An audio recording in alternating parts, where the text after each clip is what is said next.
All right, guys, I'm going to show you guys how to remove the door handle on the passenger or rear door handles on a 2024 Buick Envista. Got this door handle right here. And as you can tell, unlike some of the older style where you have a screw there, there's no screw here. But you can't pull.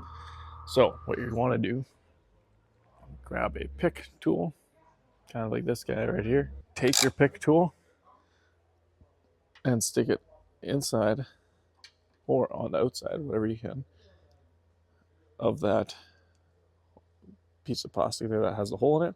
Just pull forward like that. You'll feel it go forward, click forward. Now that you've done that, you can pull forward on this, and with the door handle open, pull this out.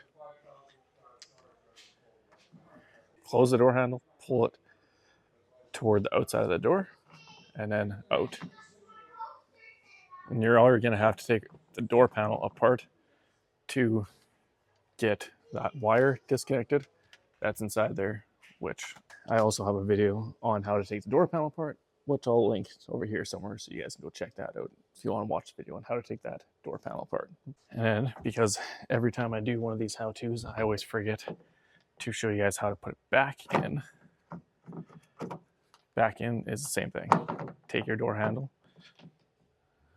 put it back in without this guy, push it forward, pull it forward, or pull it out, slide this guy back in, close it, and pop this guy forward. Just like that. Done deal.